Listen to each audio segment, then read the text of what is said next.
Final whistle. The final whistle has just gone at St Andrews, and the John Eustace era has gotten off to a bit of a bumpy start. That's right. 1-0 loss against the Bristol City side, of course, under the management of our ex-coach, or one of our ex-coaches, Tony Mowbray. And, of course, he will have the last laugh tonight up against his old club himself.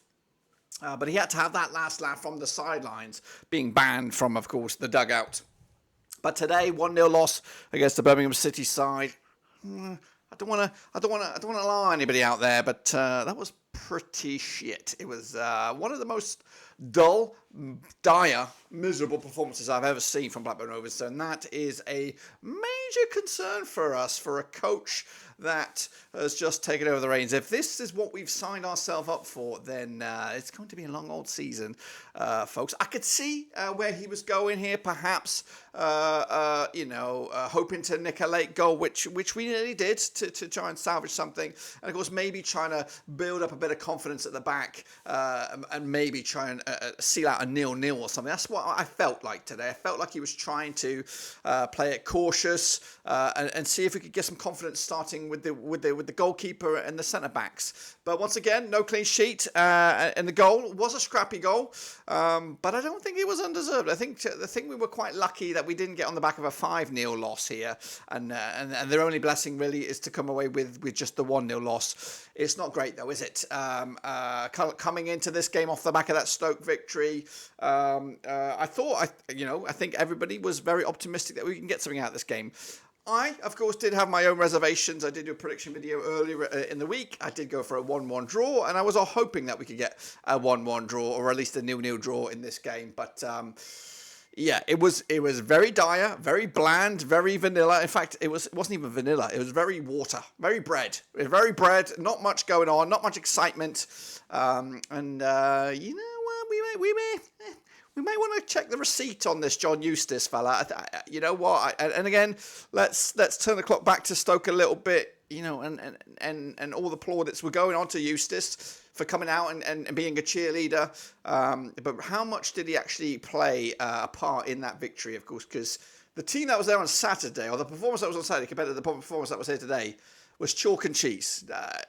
Completely different.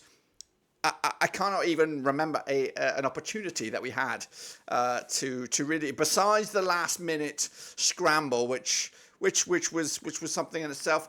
On the flip side, I'm trying to get a bit of positives here, but the performance was pretty shit. And I'm not going to, if I had to grade it out of 10, I'd give it a 1. I think I'd give it a 1. And the reason I give it a 1, I thought we were better at centre-backs, better at defending set-backs, better at set pieces, should I say. Better at set pieces, dealing with them, and of course attacking them as well. I thought we showed much improvement over such a small bit of time. But really, the attacking threat was nil and void. Gallagher looked headless chicken. Smodic again, no effort. Dolan looked nowhere near the player that he was the other day. So some serious work needs to be done for the rest of the week. And again, if we can get out of this week with a result against Preston, then all will be forgiven. You know what? We really want to win the game against Preston. We're not too asked about your little what do they call it? Disagreement with Birmingham City on a personal level. We don't give two shits about that. We want, of course, a result against Preston. Those are the ones that we take away on a weekend into our workplaces and all that kind of stuff. So get that one over the line and then all will be forgiven. But my lingering conundrum here is, would JDT won this game? You know what I mean? Would we have won this game with John Dahl Thomason at the helm? We can't look back now, guys. This is it. We've signed ourselves up for this. I think it's a 2.5-year deal for John Eustace. Have we looked into... I've not had a chance to really look at his track record, how he plays.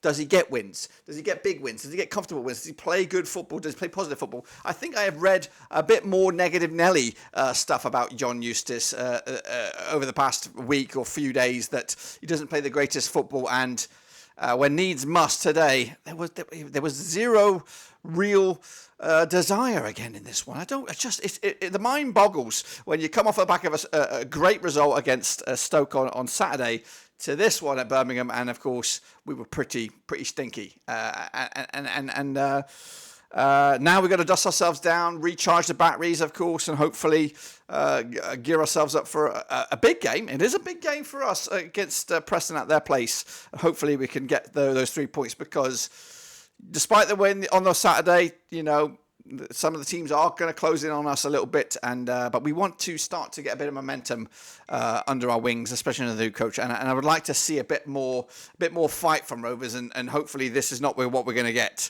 Some dull attacking displays to compensate, trying to patch up our defensive concerns, because I can't be watching this for the next 2.5 years. It will be miserable stuff. So I get where you're trying to patch it up from the back, but right now that was grim. That was grim, John Eustace. And I'm hoping that this is not the start of something that we're going to be seeing week in, week out. But anyway, 1-0 loss to Birmingham. Congrats, Mowbray. Well done. You don't want us over. And of course, John Eustace is going to have to take his humble pie and eat it. But we'll get you next time. Until then, subscribe, smash, of course, the old bits and pieces. I'll see you later when we come back for the next one.